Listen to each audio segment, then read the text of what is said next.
Assalamualaikum warahmatullahi wabarakatuh. Waalaikumsalam warahmatullahi wabarakatuh. Alhamdulillahilladzi khalaqal mauta wal hayata liyabluwakum ayyukum ahsanu amala.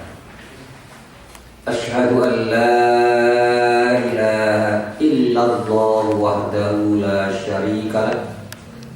Wa asyhadu anna Muhammadan abduhu wa rasuluh. Allahumma salli wa sallim ala nabiyyina Muhammad wa ala alihi wa ashabihi wa man tabi'ahum bi ihsanin ila yaumil qiyamah. Amma ba'd. Bapak-bapak, ibu yang ada ibu, tadi di belakang ada kami baru menyiapkan snack. Dan saudara-saudara sekalian yang saya hormati, hari ini saya menggantikan saya yang mestinya hadir pada hari Ahad yang lalu, tapi karena ada kewajiban di kampung dan tidak bisa ditunda karena saya diamanai untuk menjadi panitia pemilihan RW, ketua RW, pengurus RW, dan dari kelurahan minta harus hari itu, jadi ya harus memilih. Kalau saya tinggalkan bubar. Akhirnya saya minta pada Mas Yaya supaya bisa digantikan dulu akhirnya Pak Darmani bisa maju. Alhamdulillah hari ini saya coba untuk saya sampaikan. Nah, kajian pada malam hari ini itu kajian tentang hazan. Hazan itu adalah kesedihan atau duka cita. Di pengajian-pengajian itu seringkali diungkapkan dua hadis yang nampaknya membenarkan atau melegitimasi sikap sedih. Pertama, hadis dari Hindun bin Abu Halah At-Tamimi yang menyatakan bahwa Rasulullah itu bisa disifati dengan hadis ini. Apa kata beliau? Ini katanya beliau meriwayatkan dari Al-Hasan bin Ali bin Abi Thalib.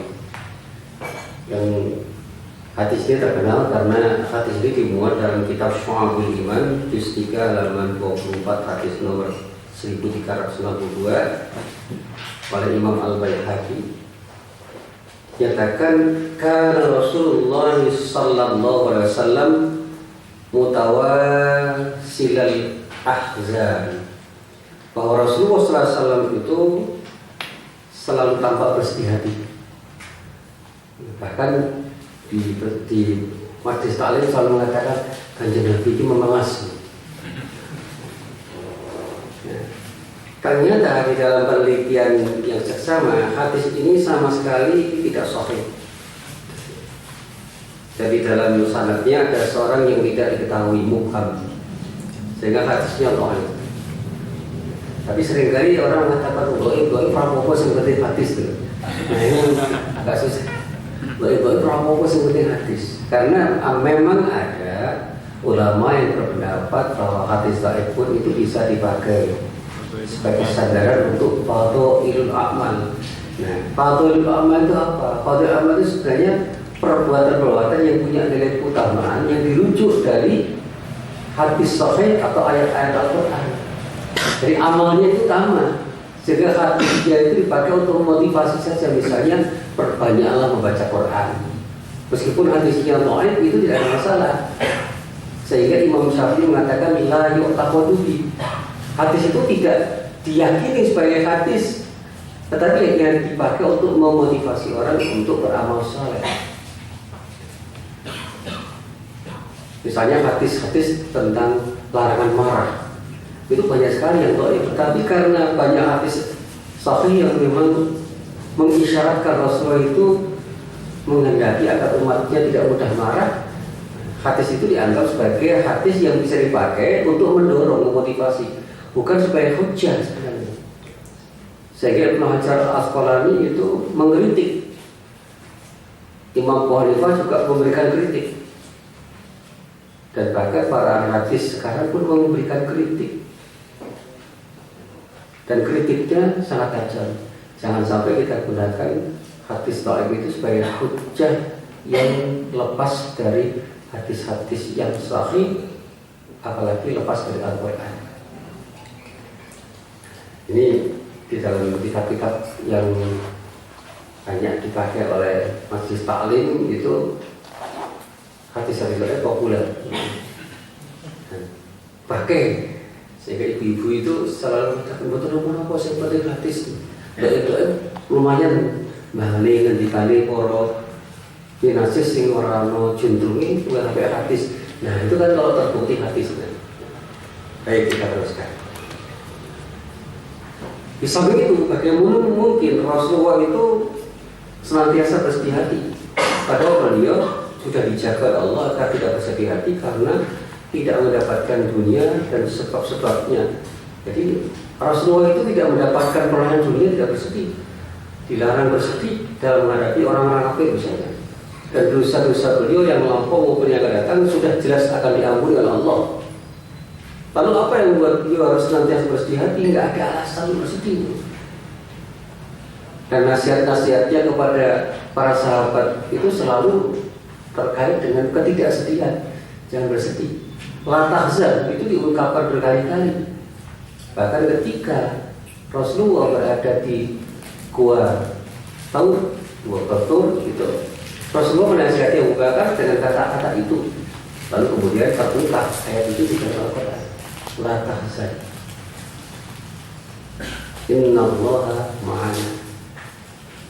Dan ini yang kemudian dipakai oleh para ulama untuk menjelaskan Rasulullah itu melarang diri kita untuk bersedih. Beliau itu orang yang senantiasa banyak senyum, manis muka, dan tidak pernah menyatakan dia itu bersedih, apalagi menampakkan kesedihan, apalagi memelas. Itu tidak ada yang bisa dipertanggungjawabkan. Bahkan Al-Qarni mengatakan bahwa Rasulullah itu selalu tampak tersenyum, sehingga bukunya Al-Tahzan itu kan larisnya bukan main, sampai diterjemahkan dalam bahasa Inggris dengan terjemahan Don't be sad, janganlah bersedih. Terus ada hadis yang lain yang diriwayatkan dari Abu Darda oleh Al-Hakim di dalam kitab Al-Mustadrak juz 4 halaman 315, hadis nomor 7884. Dinyatakan di dalam hadis ini, innallaha yuhibbu kulla qalbin hazin. Sesungguhnya Allah mencintai setiap hati yang bersedih. Ini diasumsikan sabda Rasulullah. Nah, ternyata isnad riwayat ini tidak diketahui. La aslalah itu dalam bahasa hadis tidak ada sumbernya, tidak ada sumber periwayatan. Begitu pula siapa yang meriwayatkannya tidak diketahui. Taruhlah misalnya, ini kita anggap saja misalnya ada hadis yang sahih dan ada ayat yang menggambarkan kesedihan, maka maksudnya bukan dalam arti Rasulullah itu senang terhadap orang yang sedih. Allah juga tidak mencintai orang seperti. Maksudnya adalah musibah yang ditimpakan kepada hamba itu bisa mengakibatkan orang sedih. Tetapi menyikapi musibah itu harus proporsional. Karena kesedihan itu harus sikapi dengan sikap sabar. Sehingga kalau orang itu benar mongso, itu bukan sikap orang Islam. Disinilah kemudian jawabannya menjadi jelas. Karena hadis yang sangat sahih itu dari Imam Bukhari yang berasal dari Abu Hurairah mengatakan, ma yusibul muslima min nasabin wala wasabin wala hammin wala huznin wala adan wala gham hatta syawkati yushaquha illa kafarallahu biha bil khataya. Tidaklah seorang muslim tertimpa suatu penyakit dan keletihan, kekhawatiran dan kesian, dan tidak juga gangguan dan kesusahan, bahkan duri yang melukainya, melainkan Allah akan menghapus kesalahan-kesalahannya. Jadi justru kalau menerima musibah itu adalah tanda bahwa Allah akan menghapus dosa-dosa dari orang Islam. Tidak boleh larut dalam kesedihan. Ya, baik, kita mulai dari yang awal. Ibnu Qayyim al-Jauziyah di dalam kitab Madarijus Salikin ini dimulai dari halaman 505. Ini ada 2 halaman yang utama, yang kajian utama adalah halaman 505 sampai 507 itu pada juz 1. Di antara tempat persinggahan iyyaka na'budu wa iyyaka nasta'in, kepadamu lah kami menyembah dan kepadamu lah kami mohon pertolongan, itu adalah al-hazan, kesedihan hati atau duka cita. Tetapi ini bukanlah merupakan tempat persinggahan yang dituntut atau diperintahkan untuk disinggahi. Jadi jangan sampai kita justru larut dalam kesedihan atau duka cita. Sekalipun mungkin orang yang sedang mengadakan perjalanan harus menyinggahinya. Jadi kalau kita bersedih itu jangan menikmati kesedihan. Sedih itu instinktif, semua orang bisa sedih. Seperti Rasulullah mengatakan semua orang bisa marah, tetapi jangan larut dalam kemarahan. Orang bisa susah, tapi jangan larut dalam kesusahan. Sebab di dalam Al-Quran dan juga di dalam hadis-hadis sahih tidak disebut kata al-hazan itu melainkan sesuatu yang dilarang atau dinafikan. La tahzan. Jadi tidak ada perintah untuk bersedih. Jadi kalau tahzan itu selalu orang dengan kata-kata jangan bersedih. Jadi orang yang bersedih itu oleh Allah dan Rasulnya dilarang untuk larut dalam kesedihan. Sesuatu yang dilarang atau dinafikan. Yang dilarang seperti firman Allah, a'udzubillahi minasyaitonir rajim, wa la tahinu wa la tahzanu wa antumul a'launa in kuntum mu'minin. Dan janganlah kalian bersikap lemah dan jangan pula kalian bersedih hati. Jadi kalau kita itu lemah dan bersedih itu terpuruk. Kita harus kuat menghadapi semua yang harus kita hadapi, termasuk tantangan kehidupan. Dan jangan pernah ketika kita tertimpa musibah, apapun musibah itu, lalu kita terpuruk dalam kesedihan. Sekarang udah mengatakan harus move on, let's move on. Dan mestinya itu motivasi untuk bangkit. Kemarin saya baca isinya Hadi Warman Akarim itu ceritanya juga begitu. Jangan sampai kita terpuruk di dalam keputusasaan. Never give up, itu saja dia tentang bagaimana kita membangun sikap kita sebagai seorang muslim. Never give up. Pantang menyerah gitu. Kalau orang Islam gampang menyerah, itu bukan sikap yang ideal. Nah, ini di surat Al-Imran ayat 139. Nah, ada satu ayat yang diungkap oleh Ibnu Qayyim al-Jauziyah di dalam kitab Madarijus Salikin 1 halaman 505, yaitu surat Al-Baqarah ayat 38. A'udzubillahi minasyaitonir rajim. Qul nahbitu minha jami'a fa imma ya'tiyannakum minni hudan faman tabi'a hudaya fala khaufun 'alaihim wa la hum yahzanun. Kami berfirman, turunlah kamu semuanya dari surga itu, kemudian jika datang petunjukku kepadamu, maka barang siapa yang mengikuti petunjukku, niscaya tidak ada khawatiran dan mereka, dan tidak pula mereka bersedih hati. Khitab ayat ini atau Arab bicara ini kepada Adam dan Hawa. Jadi Adam itu melakukan kesalahan dan minta turun dari surga. Nah, kalau kemudian datang petunjukku padamu, Anda harus perhatikan siapa yang mengikuti petunjukku, niscaya tidak ada kekhawatiran atas mereka dan tidak pula mereka bersedih hati. Adam diminta belajar dari kesalahan yang pernah diperbuat ketika tergoda oleh iblis. Karena iblis itu sangat cerdas, tidak bisa langsung ya lewat istrinya. Dan sekarang pun juga begitu.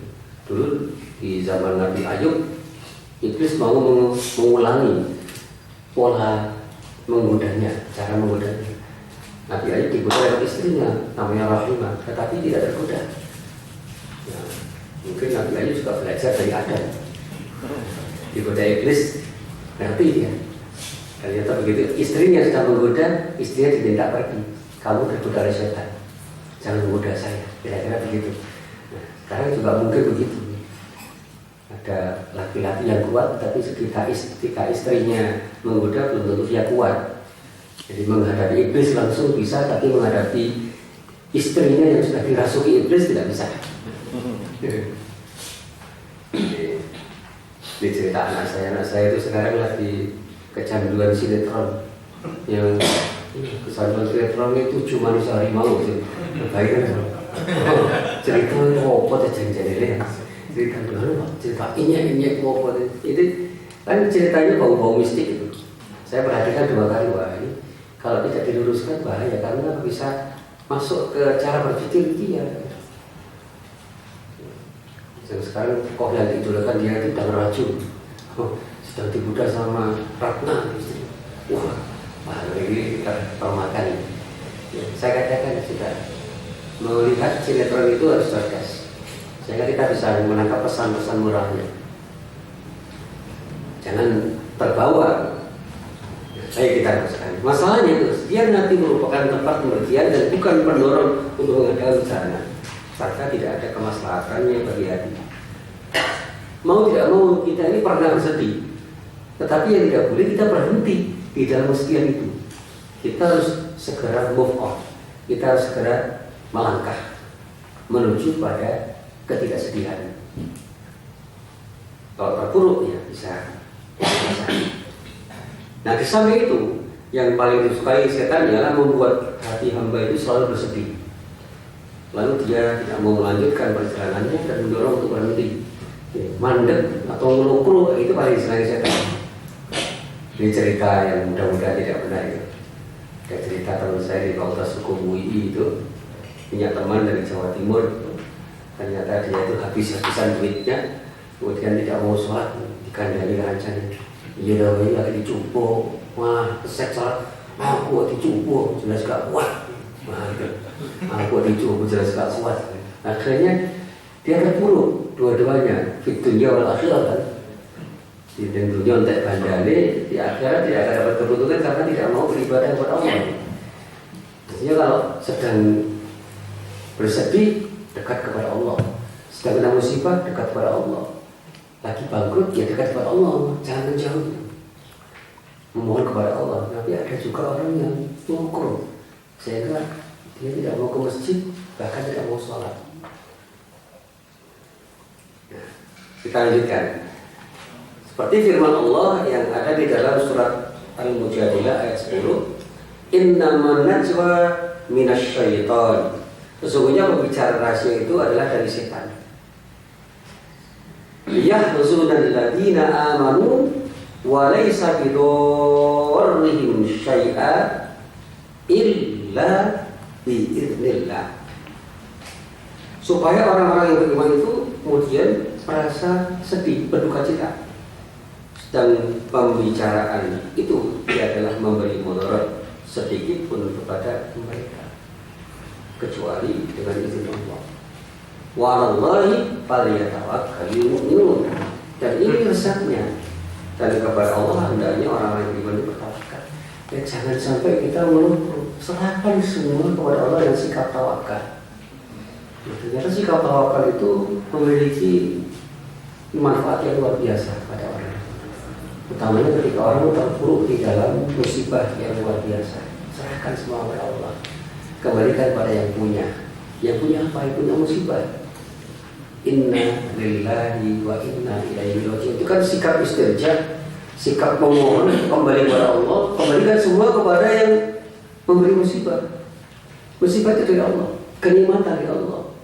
Kembalikan semua kepada Allah. Kenapa kita lupa untuk kembalikan semua kepada Allah? Hari ini kita bisa ada di sini itu kan karena kenikmatan yang diberikan oleh Allah. Kita syukuri. Yang tidak bisa datang karena ada halangan itu juga dari Allah. Inna lillahi wa inna ilaihi raji'un. Yang berkau mestinya istighfar inna lillahi wa inna ilaihi raji'un. Kemarin hari Ahad itu juga saya agak tidak nyaman karena saya sudah punya komitmen untuk ada di sini, tetapi dari kelurahan memaksa gitu, mengacarakan untuk pembagian ketua RW itu hari itu, dan saya diancam merah teko malah dipilih. Dipilih ketua RW apa ketua, saya panitia, saya bukan ketuanya, saya panitianya fasilitator. Dan saya rekayasa supaya tidak ada pemilihan penetapan. Akhirnya penetapan cepat, setengah jam rampung. Ini mau ada yang nyalonkan, satu siap betul dicalonkan. Ya sebenarnya nggak siap, komisinya aja Pak. Jelaskan saudara saya mengucapkan terima kasih pada yang telah mengundang saya, tapi daripada ini bermotoran bagi saya dan pada orang lain, lebih baik saya mundurkan diri. Setuju saudara? Setuju. Nah, toh udah tinggal satu calonnya, serampung. Kalau calonnya tinggal satu, gimana kalau ini kita sepakati? Mufakat, udah. Mari kita makan bersama. Rampung, nah selesai. Kita katanya, Pak Muslim rekayasa, bukan rekayasa, karena dia mencalonkan waduh, sisi mundur itu dari sisi. Pak Muslim nggak mencalonkan juga, tapi ngomong tuh, aku mau nyalonkan, ya sudah selesai. Ini cerita-cerita yang bisa kita pakai sebagai ibarat. Kita ini kadang-kadang larut dalam kesedihan karena tidak mendapatkan sesuatu yang kita dambakan atau mendapatkan sesuatu yang tidak kita sukai. Orang itu saya dikarepkan, itu malah saya malah dikarepi. Mudah-mudahan ini bukan cerita yang mengganggu pada pengajian kita hari ini. Saya masih ingat betul ada anak pengajian tempat saya itu lulus Fakultas Teknik Elektro UGM, daftar dosen UGM kalah mata saya sama temannya, daftar pegawai negeri ditompo, wong tuane susah, dia susah. Akhirnya banyak ke masjid berdoa, ya Allah berikan yang terbaik. Saya katakan minta itu jangan terjadi pegawai negeri, yang terbaik dari Allah. Akhirnya dipanggil di Astra Internasional, gajinya lebih banyak daripada pegawai negeri. Ketika kemarin pulang pakai mobil Avanza terbaru, saya tanya, iya belum nih lagi kayak Astra betul Pak. Kalau kita lagi mauan betul Pak, ternyata kita kayak negeri. Walaupun ikhlas dan Astra.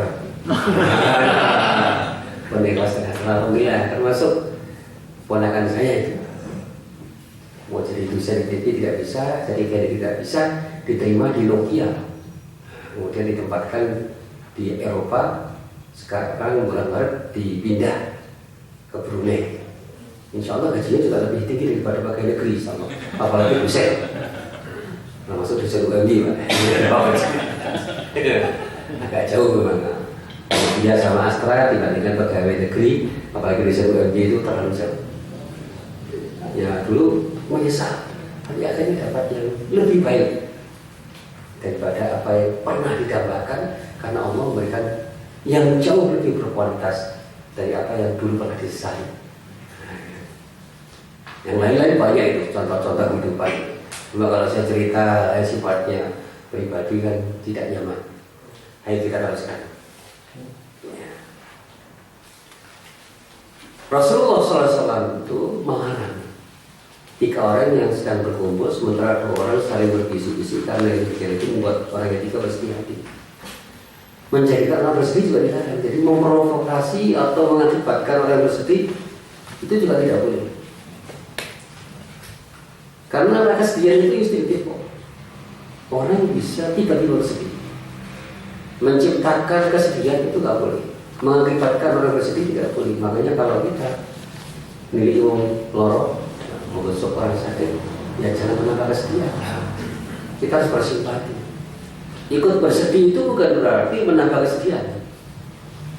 Kayak nopo, insya Allah segera sembuh. Padahal orang ngerti, orang ngerti, insya Allah segera sembuh. Kita doakan. Saya masih ingat itu ada orang mati Surian itu sakit di BKU Muhammadiyah, sempat koma. Sore-sore kalau milik ikan 70, sudah. Pak Muslim, saya cuma minta satu, doakan mudah-mudahan istri saya cepat sembuh. Mari kita doakan sama-sama. Mudah-mudahan Allah memberikan yang terbaik. Ini tugasnya ampun yang terbaik itu sih Pak Muslim. Murid mawon, mudah larang. Ampun nanti mati nih Pak Muslim. Tugasnya sing paling apik miturut Gusti Allah. Iki disebut mawon seperti murid. Ora kelem. Akhirnya kita doakan supaya sehat. adhibil ba'sa itu. Allahumma rabban nasi adhibil ba'sa ishfi anta syafi la shifaa illa shifauka shifaan la yughadiru saqama. Kemudian amin. Setelah amin di kalau artinya apa sih? Nah, ternyata tidak ngerti artinya harus diamini. Nah, kita tidak nerjemahkan. Alhamdulillah, muka-muka sehat. Kemarin sore sudah nemu istri saya. Persihat, bon, mau dituangkan pamusin, bon. Bapak seperti benar. Umpama itu jadi langganan PKU kan susah. Langganan sehat ini kebetulan. Bukan cuma kemarin Gusti Allah. Mana begitu, pun dituangkan pamusin. Ini padahal ceritanya berbeda. Kalau dengan istrinya saya itu terkenal mendoakan orang yang sakaratul maut. Berkali-kali kata teman saya tidak pernah berkomentar. Jadi mana itu mau sakaratul maut sukses saja. Berbila-bali. Saya masih ingat betul gara-gara ada orang yang sudah sakaratul maut di CIH. Itu sampai ditahlili berkali-kali mengundang Kiai Sukoma bulan Barat itu gak meninggal. Jam 9:30 undang saya tak dongake, terpilih menit meninggal. Kesalahan saya sukses. Saya wedi Pak. Itu betul sukses ini. Tunggunya itu diijabah. Agar sukses niku.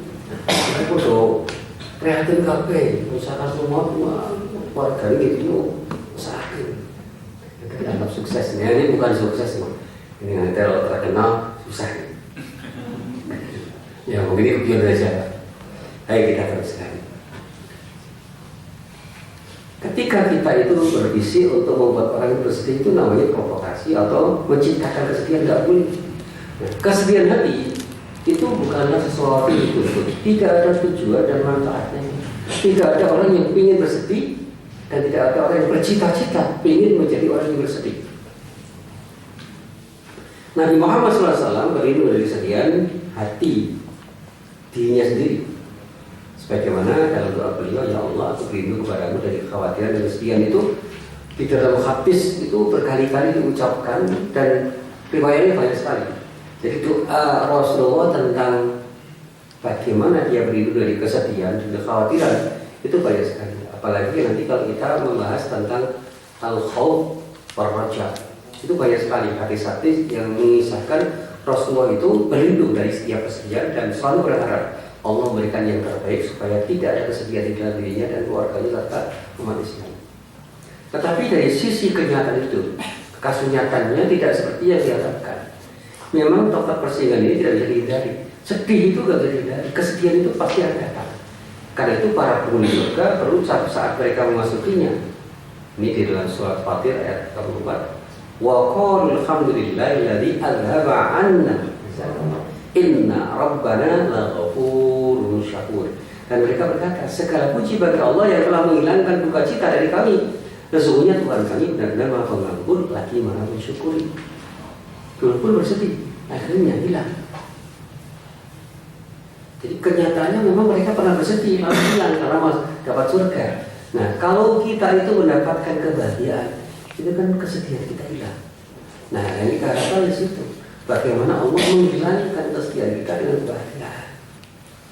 Pasaran duit, inilah itu rezeki untuk duit meskipun sedikit. Pasaran duit untuk problem itu kan senang, paling gede tenang. Tapi kalau pas sugih itu duit problem itu raposo.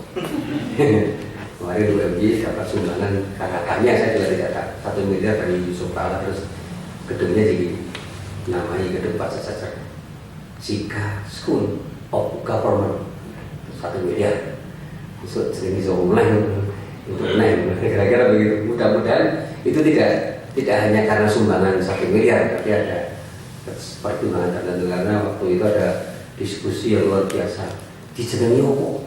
Ada jenengi tokoh Muhammadiyah, sopo Pak Kasman baik. Wah jenengi Joko Kasman sangat dibejuk. Jenengi Pak Ahmad Hasan Bashir, ujung Pak Dini Pak Musin. Wah Pak Dini, lalu hubungannya udah Pak Dini karena betul. Yang paling penting doa kita tuh baiklah gitu. Jangan siapapun tokoh Muhammadiyah, akhirnya nggak ketemu tokoh Muhammadiyah yang mau diterangkan di situ, karena prasasnya dibuat yang namanya Jika School of Government. Itu ketuntasan saja itu. Yang insya Allah tahun 2016 kita doakan mudah-mudahan Pak Mujiono sukses nih karena Fakultas Teknik tahun 2016 merencanakan membuat kuliah pasca sarjana dari musim Pak ya musim. Kalau ini sudah duluan dulu saya pelopori dulu, tapi sekarang sudah saya serahkan pada orang lain. Pun rambung tuh ini pun lihatnya masih bersih lah ya nih. Aja nulis dong aku aja ngaji mohon.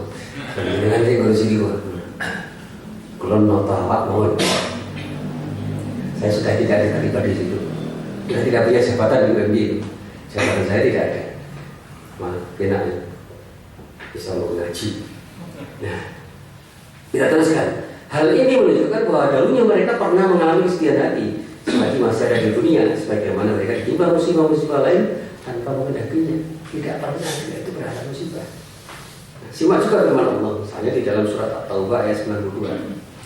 Wala 'alal ladina idza ma atauka litahmilahum qulta la ajidu ma ahmilukum 'alaihi tawallaw wa a'yunuhum tafidu minad dam'i hazanan alla yajidu ma yunfiqun.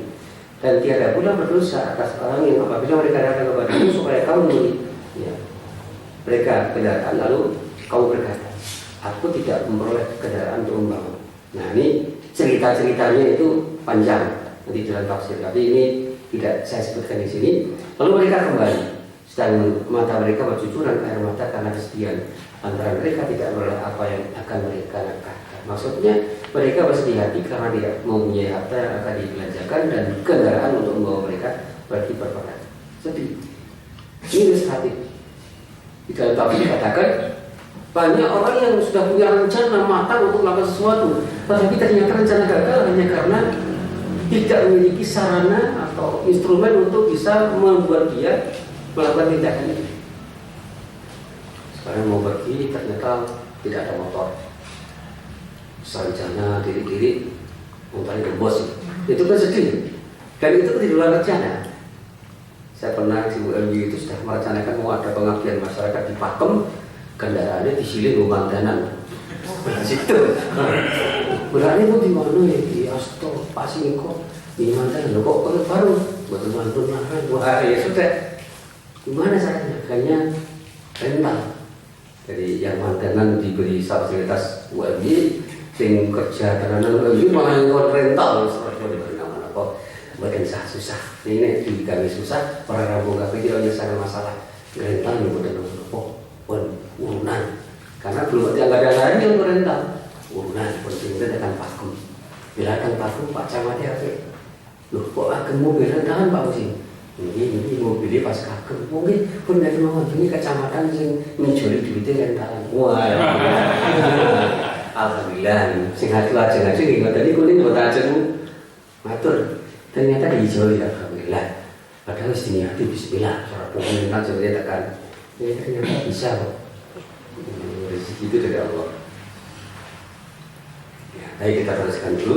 Sementara Rasulullah SAW bersabda dalam sebuah hadis tadi yang tadi saya baca, apapun yang menimpa umat Islam, orang Islam, baik secara pribadi maupun kolektif, berupa sesuatu tidak menyenangkan, apakah itu penyakit, kesel, khawatir, sedih, gangguan apapun termasuk duri yang mengganggu atau melenggainya, itu Allah akan menghapus kesalahan-kesalahan. Artinya apa? Itu cara Allah untuk menghapus dosa. Nah, bagaimana orang memahami ketika sakit itu dipahami sebagai cara Allah untuk menghapus dosa? Alhamdulillah. Kalau untuk kesempatan ngilangi dosa, kalau masih diganjar sakit. Nah, ini ada orang sakit kok malah alhamdulillah sakit itu diganjar Gusti Allah. Muka-muka dosa kula jahat. Bukan maksiat mungkin selingkuh dan maksiat. Jadi kalau orang kan lorong itu lah orang tindak maksiat orang sempat. Misalnya begitu, tapi saya kira juga tidak sebulkan itu. Nah ini menunjukkan bahwa itu semua merupakan musibah yang ditimpakan Allah kepada hamba. Jadi jangan pernah ada asumsi tidak ada keterlibatan Allah dalam musibah yang menimpa kita. Innalillah wa inna ilaihi raji'un itu termasuk ketika kita mendapat musibah, yakinkan bahwa musibah dari Allah termasuk sakit. Ini yang dinyatakan Nabi Ibrahim juga. Wa idza maridtu fa yashfi. Bahwa yashfi. Kalau aku sakit, Allah yang menyembuhkan, bukan dokter. Ini keyakinan Ibrani. Tapi bukan berarti kemudian dipahami nek loro rasa ditambah. Ya bukan begitu. Tapi tidak ada jaminan dokter itu pasti bisa menyembuhkan pasien. Itu omong kosong. Kata teman saya yang dokter, tidak ada jaminan dokter itu bisa mengobati sampai sembuh pasien yang jadi pasiennya. Tidak bisa menjamin. Dokter itu hanya bisa berusaha. Semua kita serahkan kepada Allah. Itu sikap keserahan, ini sikap tawakal. Semua orang juga bisa begitu kok. Artinya keyakinan kita itu jangan membuat kita sombong bahwa semua bisa selesai kalau ada saya. Itu kesombongan. Nah, kalau aku ragu kabeh, yang aku mesti ragu. Itu kesombongan. Jangan-jangan Allah nanti malah marah. Kemarin saya di pinggiran ditukari. Kamu sih dikoreksi kata-katanya apa? Jangan sampai mengatakan Allah itu marah. Ngeci Gusti Allah. Bukan. Oh ya, terus gimana kata-katanya? Jangan-jangan Allah tidak berkenan. Oh iya. Wah. Alhamdulillah. Tidak boleh. Jangan-jangan Allah tidak berkenan. Termasuk ketika saya cerita tentang perang Uhud. Itu kan di dalam sejarah ada cerita pengkhianatan para pasukan pemanah. Itu tidak boleh dikatakan. Tetapi ada sebagian tentaranya Rasulullah yang kurang amanah. Nah, tidak boleh khianat, kurang amanah itu. Itu halus. Itu menghaluskan kata-kata, tapi esensinya sama. Cuma kesannya tidak menghina. Jadi Allah tidak berkenan, bukan Allah marah. Padahal di dalam hadis, di dalam ayat Quran, kemarahan Allah itu ada itu. Ada Allah, kemarahan Allah itu ada kata-kata itu. Cuma tidak boleh dikatakan. Ya ini memperun. Ini saya ralat. Allah kurang berkenan. Ayo kita teruskan ya. Nah, hadis-hadis yang mengisyaratkan bahwa kita itu boleh bersedih atau boleh terperangkap dalam kesedihan itu ternyata dhaif dan tidak usah kita pakai. Yang pasti para ulama sudah sepakat bahwa kesedihan hati di dunia bukan sesuatu yang terpuji, kecuali orang yang bernama Abu Uthman Al-Hiri yang mengatakan menampakkan kesedihan di hadapan setiap orang adalah kemuliaan dan tambahan pahala bagi orang yang beriman selagi kesedihan itu bukan karena musibah yang menimpanya. Ini yang disebut simpati terhadap orang. Ya, maka kesedihan itu bukan karena musibahnya, tetapi hanya basa-basi atau kita bersimpati kepada orang yang sedang berduka. Saya pas layar, ya jangan keguyon lah gitu. Ya gitu. Menampakkan ikut berduka cita. Jadi kesedihan adalah sesuatu yang pada dasarnya bisa dirasakan oleh siapapun, setiap orang. Tetapi bagi orang yang beriman, kesedihan hati yang mengakibatkan penderitaan itu bukanlah sesuatu yang seharusnya terjadi pada dirinya. Karena setiap peristiwa yang berpeluang menjadikan dirinya sedih akan selalu disikapi oleh orang yang beriman. Nah, setiap kita yang beriman dengan sikap sabar dan oleh karenanya tidak ada kata yang tepat untuk dikatakan kepada setiap orang yang beriman. Sabar adalah kunci kebahagiaan. Kunci kebahagiaan itu ya sabar itu. Artinya ketika kita bersabar itu menyelesaikan semua kesedihan yang ada pada diri kita, karena kita menjadi senang. Karena apa? Kita bisa berharap rahmat dari Allah. Sebagaimana firman Allah yang sering dibaca para kiai, para ulama, para khatib di dalam surat Al-Baqarah ayat 155 sampai ayat 157. وَلَنَبْلُوَنَّكُمْ بِشَيْءٍ مِنَ الْخَوْفِ وَالْجُوعِ وَنَقْصٍ مِنَ الْأَمْوَالِ وَالْأَنفُسِ وَالثَّمَرَاتِ وَبَشِّرِ الصَّابِرِينَ الَّذِينَ إِذَا أَصَابَتْهُمْ مُصِيبَةٌ قَالُوا إِنَّا لِلَّهِ وَإِنَّا إِلَيْهِ راجعون أُولَئِكَ عَلَيْهِمْ صَلَوَاتٌ مِنْ رَبِّهِمْ وَرَحْمَةٌ وَأُولَئِكَ هُمُ الْمُهْتَدُونَ. Dan sungguh akan kami berikan cobaan padamu dengan sedikit ketakutan, kelaparan, kekurangan harta, jiwa dan buah-buahan, dan berikanlah berita gembira kepada orang-orang yang sabar, yaitu orang-orang yang apabila ditimpa musibah mereka mengucapkan inna lillahi wa inna ilaihi raji'un. Ini setiap sesungguhnya kami adalah milik Allah dan kepadanya lah kami kembali. Nah, kalimat ini dinamakan kalimat istirja, pernyataan kembali kepada Allah. Mereka itulah yang mendapatkan keberkatan yang sempurna dan rahmat dari Tuhan mereka. Dan mereka itulah orang-orang yang mendapatkan petunjuk dari Allah. Nah, inilah yang bisa saya sampaikan. Ini yang saya ambil dari kitab Mada Syariki. Itu saja kita bisa memperluas cakupan ini dan bisa melakukan kontekstualisasi pemahaman terhadap apa yang dikatakan oleh Ibnu Qayyim al-Jauziyah di dalam keseharian kita. Monggo saya kembalikan. Assalamualaikum warahmatullahi wabarakatuh.